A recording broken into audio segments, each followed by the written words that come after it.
नमस्कार। India debate में आप सबका स्वागत है। मैं हूं आशुतोष पाठक। शनिवार के दिन आपके लिए एक बड़ी खबर लाया हूं। अभी तक जो लोग शहंशाह की तरह चल रहे थे और ऐसा लग रहा है अभी भी वो रौंदने की मुद्रा में है, लेकिन चौतरफा ठुकाई उनकी शुरू हो गई है। मैं थोड़ा शब्द ऐसा इस्तेमाल कर रहा हूं जिसे बचना चाहिए इस्तेमाल करने से, लेकिन मुझे लगता है कि इन महाशय के लिए इन सारे शब्दों का औचित्य तो बन ही जाता है। तो ठीक से इनकी अब पिटाई शुरू हो गई है, चौतरफा। डेवलपमेंट ये हुआ है मित्रों कि अमेरिका में कल सीनेट की एक वोटिंग हुई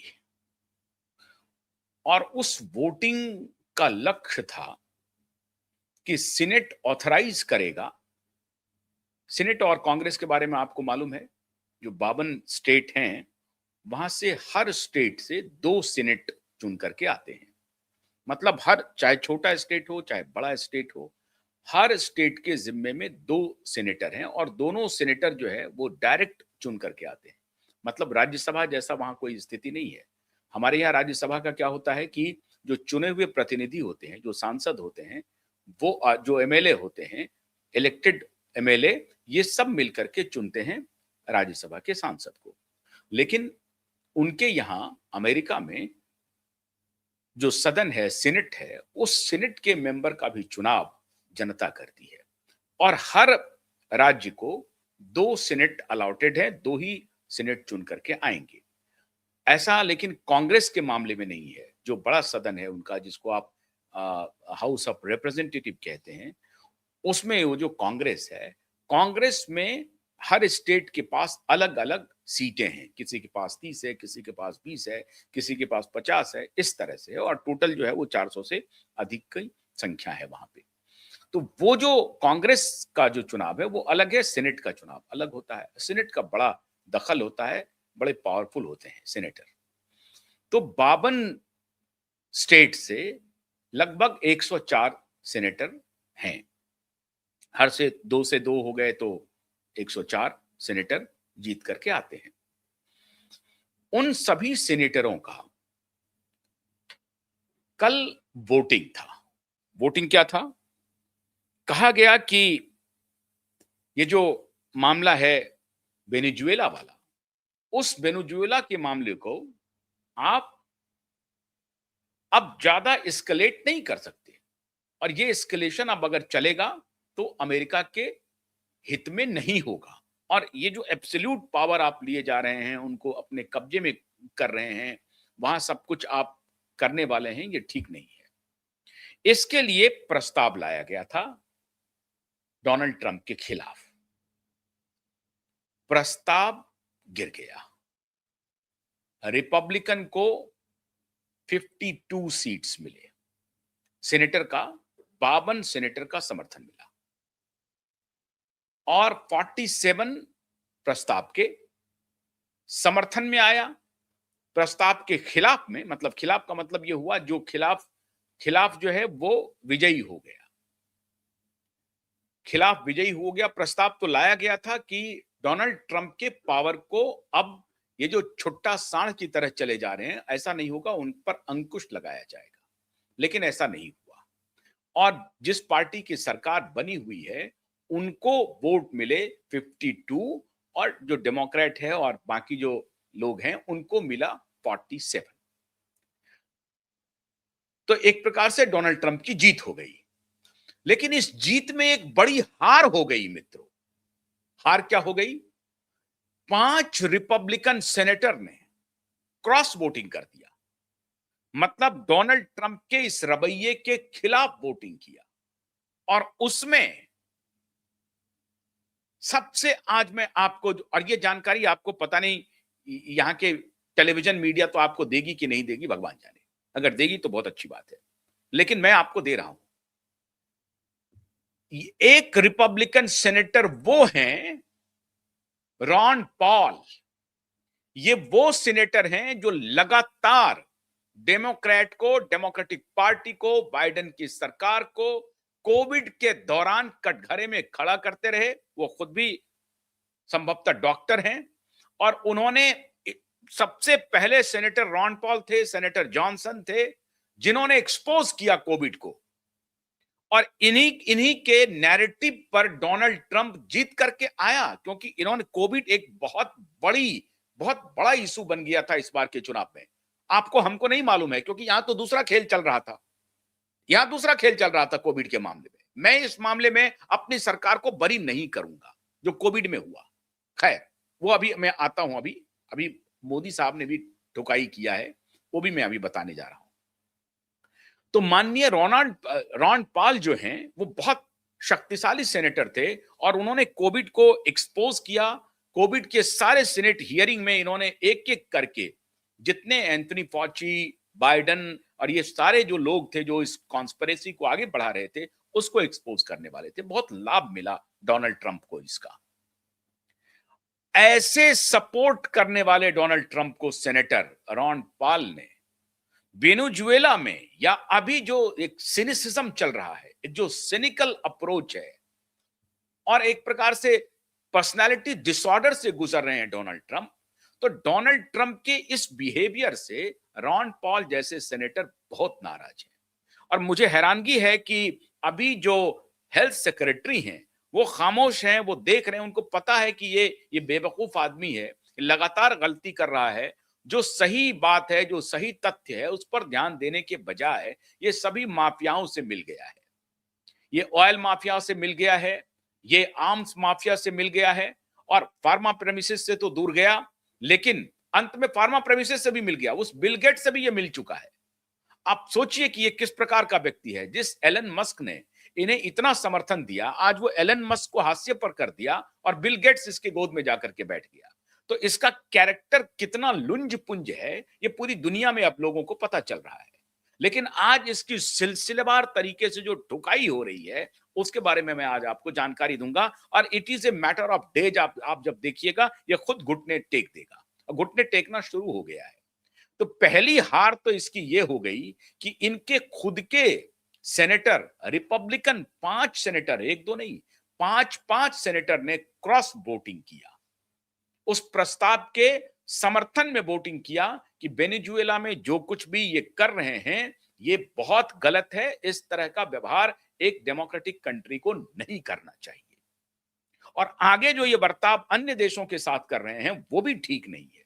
ये 5 के 5 सेनेटर, और उसमें जो सबसे वोकल वॉइस है, जो मुखर आवाज है, वो सेनेटर रॉन पॉल हैं। और वही सेनेटर रॉन पॉल हैं जिसके आप अगर जाएंगे सीरीज कोविड कमेटी की जो हियरिंग है, उसमें सेनेटर रॉन पॉल कितने मुखर रहे हैं, कितने मुखर है। इन्होंने ब्लो बाय ब्लो एक्सपोज किया था कोविड के पूरे कॉन्स्पिरेटर को। इन्होंने पकड़ के लाया था कि कैसे वुहान इंस्टीट्यूट ऑफ वायरोलॉजी में, और कैसे इको हेल्थ अलायंस, और कैसे नेशनल इंस्टीट्यूट ऑफ हेल्थ जो एनआईएच है अमेरिका का, NIH Eco Health Alliance in collaboration with Wuhan Institute of Virology, इसके बीच में रिश्ता क्या है। और एनआईएच के जो तब के डायरेक्टर थे, जो उस वक्त के राष्ट्रपति के हेल्थ एडवाइजर थे, व्हाइट हाउस के एडवाइजर थे, एंथनी फॉची, उसकी क्या भूमिका है। कैसे एनआईएच के डायरेक्टर रहते हुए उन्होंने सीआईए, डिफेंस इंटेलिजेंस एजेंसीज के साथ मिल करके ये जैविक हथियार जो गेन ऑफ फंक्शन रिसर्च होता है, उसके बारे में शोध कर रहे थे। और गेन ऑफ फंक्शन रिसर्च को, जिसको बराक ओबामा ने 2014 में बंद कर दिया था अपने देश में, जब वो राष्ट्रपति बने थे, तो गेन ऑफ फंक्शन रिसर्च ये कहते हैं कि किसी भी वायरस की इन्फेक्टिविटी के बारे में शोध करना, कि कोई आप अगर वायरस बनाते हैं तो वो वायरस कितने लोगों के लिए फैटल हो सकता है, कितने को इन्फेक्ट कर सकता है। ये गेन ऑफ रिसर्च फंक्शन है। और इसी गेन ऑफ रिसर्च फंक्शन को एनआईएच, जो नेशनल इंस्टीट्यूट ऑफ हेल्थ था अमेरिकी सरकार का, इन connivance with defence intelligence, military के साथ मिलकर के ये पूरा कारोबार चल रहा था। जिसको कि बराक ओबामा ने कहा कि अमेरिका में जो 14 लैब चल रहे थे उस समय में, जिसको अमेरिकी सरकार फंड करती थी, अमेरिकी डिफेंस फंड करती थी, उन्होंने कहा कि नहीं, ये फैटल हो सकता है, और अगर यहां पर इस तरह की कोई लीक हुए कोई वायरस, तो जानलेवा हो सकता है। तो वहां बंद कर दिया, वहां के फंड को रोक दिया। तब ये एनआईएच के जो डायरेक्टर तब के थे, एंथनी फॉची, इन्होंने एक प्राइवेट संस्था है इको हेल्थ अलायंस, उसके साथ कोलैबोरेशन किया और वो इको हेल्थ अलायंस को कहा कि तुम कोलैबोरेट कर लो दुनिया के किसी दूसरे देश के साथ। तो उसमें सबसे मुफीद जगह मिला चाइना, और चाइना के वुहान इंस्टीट्यूट ऑफ वायरोलॉजी को जो पूरा कंस्ट्रक्ट किया था वो फ्रेंच गवर्नमेंट ने किया था, फ्रांस की सरकार ने किया था। लगभग 58 करोड़ 59 करोड़ के जो इन टर्म्स ऑफ रुपीस था, उसको वो पूरा मॉडिफाई करके वो लैब बनाया था।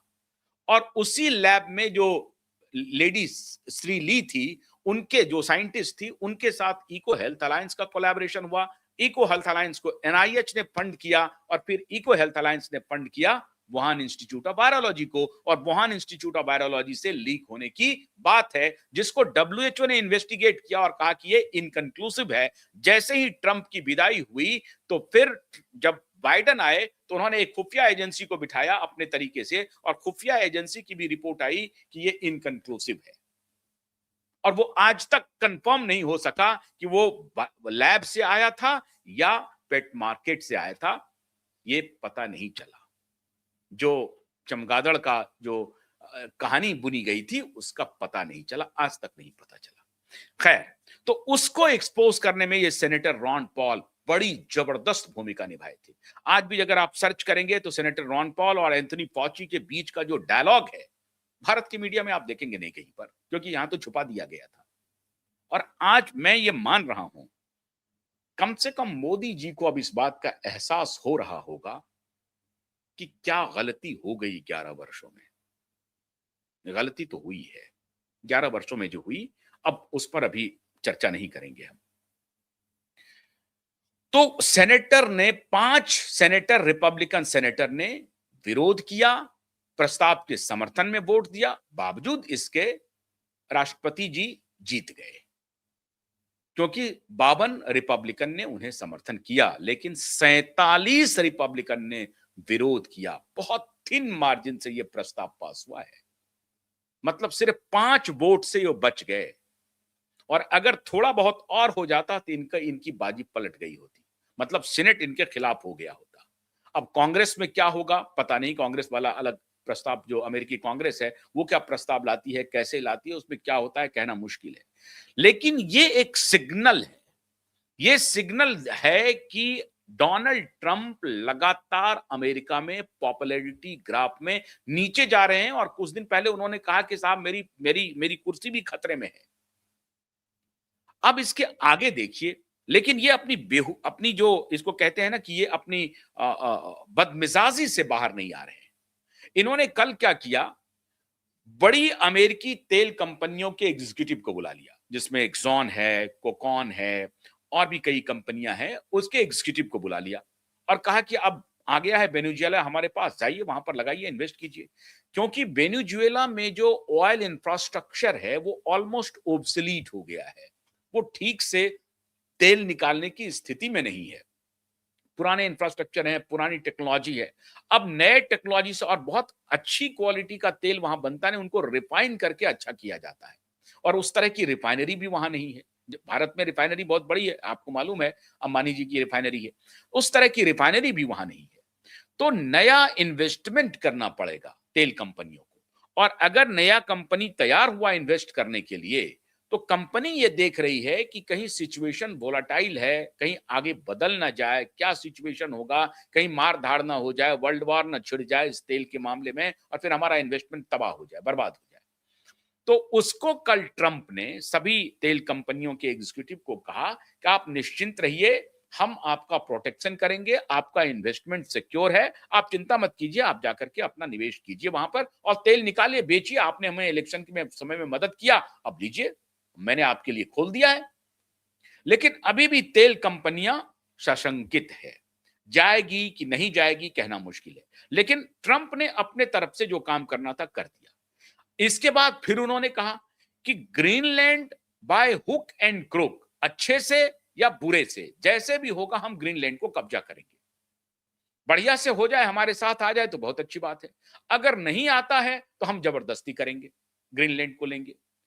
ऑयल टैंकर के सीजर का वॉर चल रहा है अभी रसिया और इसमें, क्योंकि कहा जा रहा है कि रसिया ने सबमरीन भेजने की प्लानिंग कर ली है, और अब पूरा जो जो जो जो समुद्री इलाका है उसमें रशियन डिफेंस का इंटेलिजेंस, रशियन नेवल डिफेंस जो है वो भी अपना काम शुरू कर दिया है, एडवांस हो रहा है।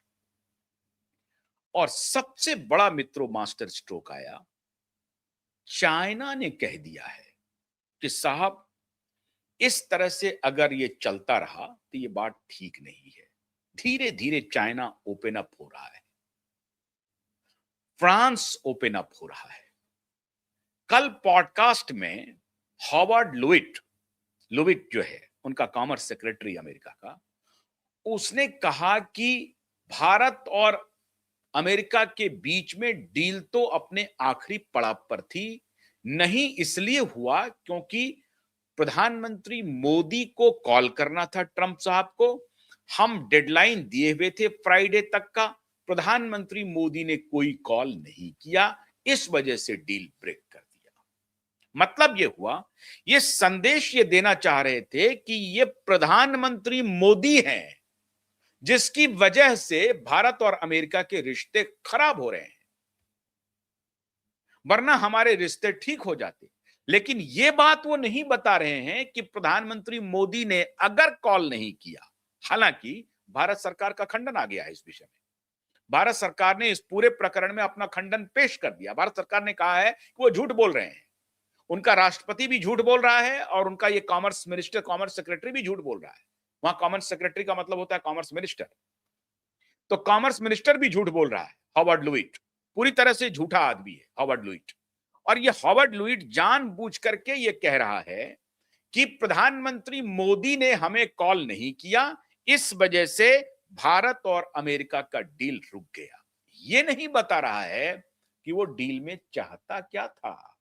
अब याद कीजिए, कुछ दिन पहले प्रधानमंत्री ने कहा था कि हम अपने किसानों की रक्षा के लिए किसी हद तक जा सकते हैं, हम अपने किसानों के बाजार को तबाह नहीं होने देंगे, हम अपनी खेती किसानी को किसी का गुलाम नहीं बनने देंगे। और प्रधानमंत्री ने कहा था कि इसका हमें कीमत चुकाना पड़ सकता है, इसकी कीमत चुकानी पड़ सकती है हमें व्यक्तिगत रूप से, लेकिन हम ये चुकाएंगे, ऐसा होने नहीं देंगे। अब फर्ज कीजिए अगर हॉवर्ड लुइट की बात सही भी है कि प्रधानमंत्री ने फोन नहीं किया, बहुत अच्छी बात किया, अगर नहीं किया तो मुझे नहीं लगता है कि भारत सरकार को इस पर डिफेंसिव होना चाहिए। ठीक है, और डिप्लोमेसी का एक तरीका होता है कि आप उसके झूठ को, उसी के झूठ को बोल दीजिए कि नहीं आप झूठ बोल रहे हैं। लेकिन अगर प्रधानमंत्री ने फोन नहीं किया तो अपने हितों की रक्षा के लिए प्रधानमंत्री मोदी ने फोन नहीं किया, और इस विषय पे पूरा देश को, उनके साथ पूरे देश को खड़ा होना चाहिए। आपको हमको गर्व भी करना चाहिए कि अगर प्रधानमंत्री मोदी ने अपने किसानों की रक्षा के लिए किसी डील पर सिग्नेचर नहीं किया तो यह भारत का पुरुषार्थ ही दिखाता है। लेकिन डिप्लोमेसी में भारत सरकार ने खंडन किया है कि नहीं, हमारी तो कई बार बातचीत हुई है। अब सितंबर में प्रधानमंत्री के जन्मदिन पर 17 सितंबर को स्वयं डोनाल्ड ट्रंप ने फोन किया था प्रधानमंत्री को, बड़ी अच्छी बात हुई, और प्रधानमंत्री ने रेसिप्रोकेट किया, एक्स पे बजाबता उनको थैंक्स कहा कि मिस्टर प्रेसिडेंट आपको आपका आभार कि आपने मुझे याद किया, आपने मुझे जन्मदिन की शुभकामना दी। रेसिप्रोकेट भी किया प्रधानमंत्री ने। कहीं कोई डायलॉग में कोई कनेक्शन नहीं है, ऐसा है नहीं, डायलॉग है, दोनों तरफ से डायलॉग टूटा हुआ है, ऐसा तो हॉवर्ड लुइट कह रहे हैं। और हॉवर्ड लुइट की बात को विश्वास नहीं किया जा सकता है, वो झूठ बोल रहा है, टोटल झूठ बोल रहा है। अभी वो रसिया को धमकी, रसिया के बहाने और चाइना के बहाने सबको नियंत्रित करने की उनकी योजना है। लेकिन फ्रांस जब खड़ा हो गया तो जर्मनी भी धीरे धीरे खड़ा होगा, यूरोप के अन्य देश खड़े होंगे, अमेरिकन अब इनके तरफ देख रहे हैं।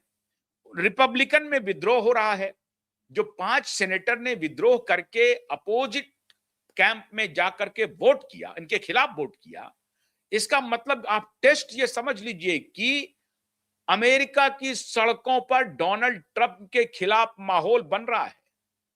दिक्कत यह है कि जो जो बिजनेस स्टेक होल्डर्स हैं, जो बड़े बिजनेस घराने हैं, ऑयल माफिया, और असली ऑयल माफिया देखिए, ये जो रॉथसाइल्ड फैमिली है, ये जो रॉकफेलर है ना, रॉकफेलर जो फार्मा को भी कंट्रोल करता है, जो रॉकफेलर के दलाल भारत में भी घूम रहे हैं हर तरफ। और यही मैं कह रहा हूं, हमारे देश के प्रधानमंत्री से गलती हो गई, रॉकफेलर के दलाल को नहीं पहचान पाए। वो उनके संस्था में पूरी तरह से पैठ बना चुका है रॉकफेलर का दलाल। रॉकफेलर पहले ऑयल एक्सप्लोरेशन का ही काम था इनका, ये तेल कंपनी ही चलाता था रॉकफेलर। वहां से इसने पैसे बनाए और पैसे बनाने के बाद ये फार्मा कंपनी को भी अपने कब्जे में किया। और फिर तो न जाने कितनी कंपनियों में इनका इन्वेस्टमेंट है, टेक्नोलॉजी में है, इंफ्रास्ट्रक्चर में है, हर चीज में फिर इंफ्रास्ट्रक्चर इन्वेस्टमेंट है रॉकफेलर का। तो ये रॉकफेलर जैसे लोग उनको अभी बैक कर रहे हैं, क्योंकि उनको तेल चाहिए और तेल के सहारे अन्य चीजों को ये कब्जा में कर सकते हैं। और इसीलिए बिल गेट्स का रिलेशन वाया रॉकफेलर जा रहा है। बिल गेट्स ट्रंप के खिलाफ जा ही नहीं सकता है, बल्कि बिल गेट्स तो ट्रंप को जाकर के ये बोलता होगा कि अरे अमेरिकन इंडियंस क्या हैं, उसके तो ब्यूरोक्रेट को मैंने खरीद रखा है, आप बांह मरोड़िए ना। वो हो सकता है हमारे लिए स्पाई का काम कर रहा हो। इसीलिए अमेरिकन फिलोसोफर, अमेरिकन प्रोफेसर्स कह रहे हैं कि भारत सरकार को बहुत ध्यान से ये काम करना होगा कि किस कंपनी के साथ वो अपना संबंध बना रही है।